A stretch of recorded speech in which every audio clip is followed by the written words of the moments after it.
सगळ्यांना नमस्कार.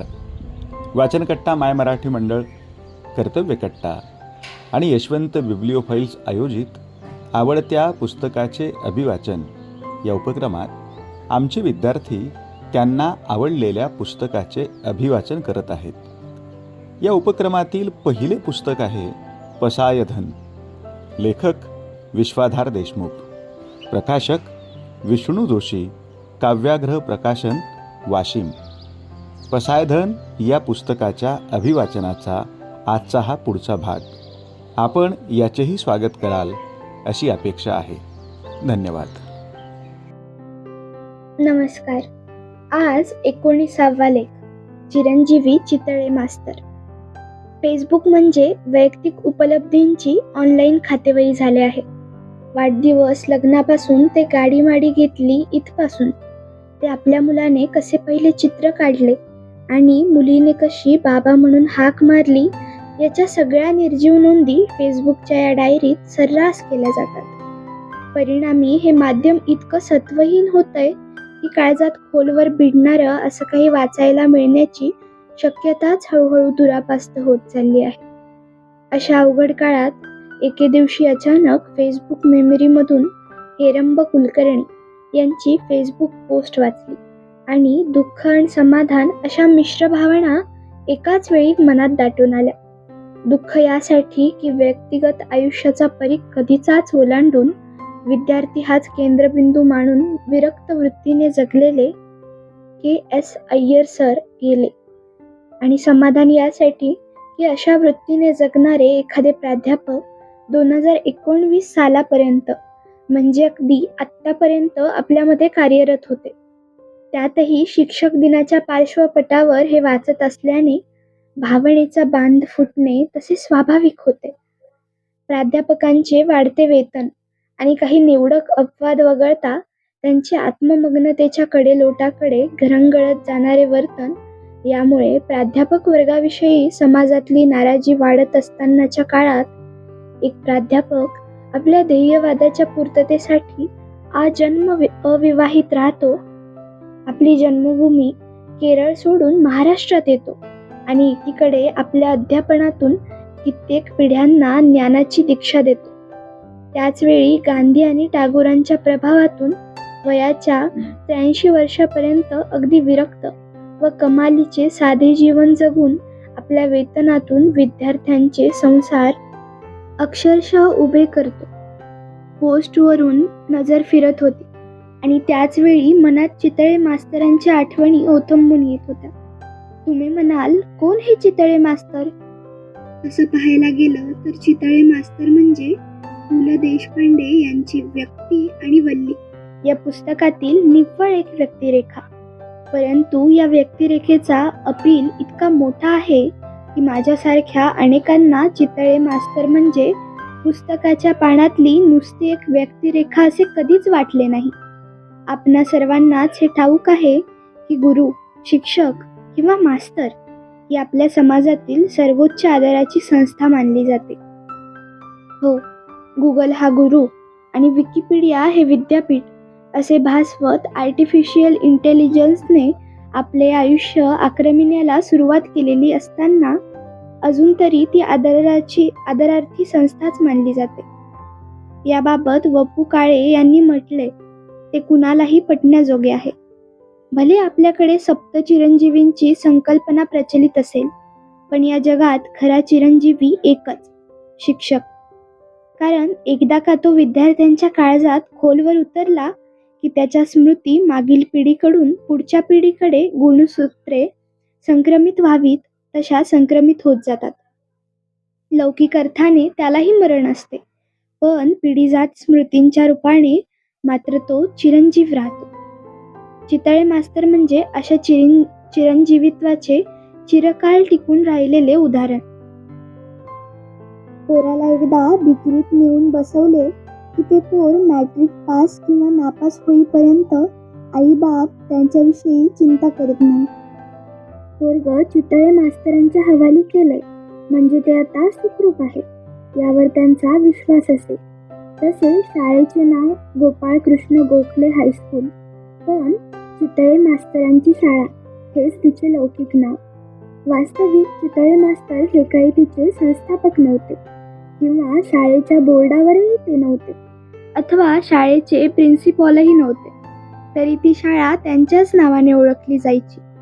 डाव्या हातात धोतर, एकेकाळी निळ्या रंगाचा असावा अशी शंका उत्पन्न करणारा खादीचा डगला, डोक्याला ईशान्य नैऋत्य दाखवणारी काळी टोपी, बाहेर टकलाच्या आसपास टिकून राहिलेले केस आले आहेत, नाक आणि मिशांची ठेवण राम गणेश गडकऱ्यांसारखी, पायातल्या वाहना आदल्या दिवशी शाळेत विसरून गेले नसले तर पायात आहेत. डावा हात धोतराचा सोगा पकडण्यात गुंतलेला असल्यामुळे उजव्या हाताची तर्जनी खांद्याच्या बाजूला. आपण एक हा आकडा दाखवताना नाचवतो तशी नाचवीत चितळे मास्तरांनी स्वतःच्या घरापासून ते शाळेपर्यंतचा तो लांब सडक रस्ता गेली 30 वर्षे तुडवला. हा पुलंनी चितळे मास्तरांचा आपणाला करून दिलेला पहिला परिचय. अगदी पहिल्याच परिचयातून आपल्या लक्षात येते की हा माणूस साधा शाळा मास्तर आहे. प्रिन्सिपॉलचे स्वतःहून चालत आलेले पद व्यर्थ शीन आहे चालण्याचा या तुकोबांच्या वृत्तीने त्यांनी नाकारले आहे. म्हणजे ना पद आहे, ना सत्ता आहे, ना संपत्ती. मग कशाच्या बळावर त्यांनी हे चिरंजीवित्व कमावले आहे? पुलंच्या लेखणीतून त्यांचा हा प्रवास फार देखणेपणाने उतरला आहे. कित्येक विषयाला स्वतंत्र शिक्षक ही चैन ज्या काळात परवडत नव्हती, त्या काळात चितळे मास्तरांनी ड्रॉइंग आणि ड्रिल हे 2 विषय सोडून बाकी सगळे विषय शिकवले. केवळ शाळेतच शिकवले असे नाही, तर ढ असलेल्या मुलांसाठी स्पेशल शिकवणी घेऊन घरीही शिकवले. यासाठी विद्यार्थ्यांकडून ट्युशन फीस घेऊन नाही, तर त्यांना आपल्या घरची खरवस खाऊ घालून शिकवले. शिकवण्याची तंद्री इतकी की संध्याकाळी शाळा सुटल्यावर चितळे मास्तरांचा अवतार खडूची धूळ उडाल्याने पिठातल्या गिरणीत काम करणाऱ्या नोकरासारखा दिसे. पण असल्या कशाचीही त्यांनी कधीच पर्वा केली नाही. भले आपला अवतार कसाही हो, पोरग सापडलं तावडीत की त्याला घासून पुसून जगात पाठवून देण्याचं व्रत ते अखंड निभावत राहिले. त्यांनी शिकवण्याला कधीही वर्कलोड मानले नाही. उलट शिक्षण कार्य हेच जणू राष्ट्रकार्य मानले. पुस्तकातला पाठ्यक्रम शिकविण्याच्या चौकटीत त्यांनी स्वतःला अडकवून घेतले नाही, तर अभ्यासक्रमाला जीवनक्रमाशी नेऊन भिडवले. विजयदुर्ग, सिंधुदुर्ग चढायला लावून इतिहास शिकवला आणि वाऱ्याची दिशा ओळखायला लावून भूगोल शिकवला. गावातल्या यच्चयावत सगळ्या पोरांना मेहेंदळे सावकाराच्या विहिरीत काठावरून ढकलून देऊन आणि मग पाठीमागून आपण उडी मारून भिवू नकोस, मी तुझ्या सोबत आहे हा विश्वास देत न केवळ पाण्यात तर जीवनात कसे पोहायचे तेही शिकवले. आपण मास्तर आहोत म्हणजे जणू वर्गाचे हुकुमशहा आहोत असा कित्येक शिक्षकांचा अपसमज असतो. म्हणून वर्गाला शिस्तीची प्रयोगशाळा करण्याच्या अट्टहासापायी ते अक्राळ विक्राळ होत जातात. पण चितळे मास्तर या मोहापासून शेकडो हात लांब राहिले. त्यांनी आपल्या आयुष्यात कुणालाही यथाकथित शिस्त लावण्याचा प्रयत्न केला नाही. आपल्या 30-32 वर्षांच्या कारकिर्दीत त्यांनी छडी कधीच वापरली नाही. एकतर त्यांच्या जिभेचे वळणच इतके तिरके होते की तो मार कित्येकांना पुरेसा होई. त्यांनी आपल्या पुढे आपले आलेल्या सर्वांच्यावरच फक्त प्रेम केले आणि विशेष म्हणजे प्रेमळ शब्द न वापरता प्रेम केले. प्रेमळ शब्द जसे वापरले नाही तसेच वर्गातल्या मुलांना कुशाल, पुरुषा, येशा, कुसमे, शांते, बाळे अशा एकेरी नावांनी हाका मारल्या, तर दुसरीकडे ढ विद्यार्थ्यांचा गोदाक्का, गोपाळराव अशा आदरार्थी नावांनी पुकारा केला. खरे तर आजच्या जमान्यात मास्तरांचे असे वर्तन म्हणजे निलंबन किंवा अगदी बडतर्फीसाठी पुरेसे. पण आपल्या कुलदीपकाला चितळे मास्तरांच्या हवाली केलेले आहे आणि त्याचे विस्तारित पालकत्व त्यांनी स्वीकारलेले असल्याने पालक कधीही तोंडातून साधा तक्रारीचा त देखील काढायचे नाही. असे घडायचे कारण म्हणजे मास्तरांच्या विचार व्यवहारात अंतर नसायचे. अगदी आपल्या पोटच्या लेकरांशी वागताना ते इतर विद्यार्थ्यांना लावतील तोच न्याय त्यांनाही लावायचे.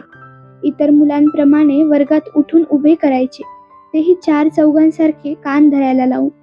म्हणून तर त्यांच्या मुलाचा वर्गात पहिला नंबर आला तरी कुणाला मास्तरांनी पार्शिलिटी केली असे वाटायचे नाही. सरळ वागण्यातूनच त्यांचे साधे तत्वज्ञान उगवून येत असल्याने कुणालाही मास्तरांचा हा व्यवहार खटकायचा नाही. मास्तरांनी स्वतःला वर्ग किंवा शाळेपुरते सीमित करून घेतलेले नव्हते. ते जणू विद्यार्थ्यांच्या आयुष्याला व्यापून उरलेले होते. डॉक्टर बाबासाहेब आंबेडकर यांनी म्हटल्याप्रमाणे शिक्षकाला व्यक्तिगत असे वेगळे आयुष्य नसतेच. व्यावसायिक आयुष्य हेच त्याचे खरेखुरे आयुष्य असते. चितळे मास्तरांनाही खाजगी आयुष्य नव्हते. त्यांची मुले मोठी झाली, नोकरी धंद्याला लागली. पुढे चालून मास्तर रिटायर्ड झाले, पण टायर्ड झाले नाहीत. म्हणून तर विद्यार्थ्यांमध्ये नाटकाची गोडी वाढावी म्हणून निवृत्तीनंतरही स्वतःच्या खिशाला आणि वेळेला कात्री लावून बेबंदशाही हे नाटकही बसवले. शाळेसाठी ओपन थिएटर बांधण्याचा चंग त्यांनी बांधला. यासाठी भिक्षामदेही करत विद्यार्थ्यांचे घरांचे उंबरटे जिजवणेही त्यांनी कमीपणाचे मानले नाही. आपला कोणत्या बॅचचा कोणता विद्यार्थी आता कुठे आहे, त्याचे काय चालू आहे, तो अडचणीत आहे की त्याचे बरे चालू आहे, याची जणू सगळी कुंडली चितळे मास्तरांकडे तयार असायची. ते थेट जाऊन त्या विद्यार्थ्याच्या घरीच धडकायचे. आश्चर्याची गोष्ट म्हणजे ज्या मास्तरांनी आपणाला केवळ शाळेत शिकवले आहे ते असे न कळवता अतिथी होऊन अचानक घरी धडकल्यानंतरही त्या विद्यार्थ्यांना खटकायचे तर नाहीच. उलट त्याची आणि त्याच्या बायकोची भावना मास्तर येती घरा तोची दिवाळी दसरा अशी होऊन जायची. ते विद्यार्थी जणू आपल्या घरचेच कार्य आहे असे मानून मास्तरांच्या प्रकल्पपूर्ततेत गुंतून जायचे. मास्तरांना हे विद्यार्थी आपली पोटची पोरं वाटायची. म्हणून ते त्यांच्याकडे हक्काने जायचे, राहायचे. त्यांच्या घराला स्वतःचे घर, त्यांच्या मोटारींना आपली मोटार मानायचे. म्हणून तर त्यांनी आपल्या घरी राहावे, जेवावे यासाठी विद्यार्थ्यांमध्ये अहममिका लागलेली असायची. केवळ विद्यार्थी किंवा त्यांची बायकोच नव्हे तर त्या विद्यार्थ्यांची लहान लहान मुले देखील मास्तरांच्या भावविश्वाचा अविभाज्य भाग बनून गेली होती. म्हणून तर मुकुंदा नावाच्या विद्यार्थ्याच्या पोलिओ झालेल्या लहान मुलीला राजपुत्र राजकन्येची साभिनय गोष्ट सांगता सांगता मास्तर आपले वय विसरून खोलीभर धावत राहायचे. हे त्यांना जमायचे, कारण दुधात साखर विरघळून जावी तसे मास्तर विद्यार्थ्यांच्या आयुष्यात विरघळून गेलेले होते. गावे बदलली, शहरेही बदलली. टुमदार घरांची निवांत मुंबई गर्दी आणि गोंगाटाची झाली. मास्तरांचे वय झाले. मास्तरीणबाईंच्या डोळ्यात मोतीबिंदू झाला. एका दृष्टीने सगळे काही बदलले. मास्तरांच्या भाषेत टाइम्स हॅव चेंज्ड, परंतु या लौकिक गोष्टीच्या बदलाबरोबर न बदललेली अलौकिक गोष्ट म्हणजे चितळे मास्तर आणि त्यांची विद्यार्थी घडवण्याची अखंड उर्मी, शाळा उभारण्याचा उदंड उत्साह आणि विद्यार्थ्यांबद्दल दाटून येणारा ओतप्रोत उमाळा. अशी उर्मी, उत्साह आणि उमाळा असला की मास्तर साधा माणूस असला तरी तो मर्त्य राहत नाही, चिरंजीवी होऊन जातो. कधी चितळे मास्तरांसारखा तर कधी अय्यर सरांसारखा. धन्यवाद.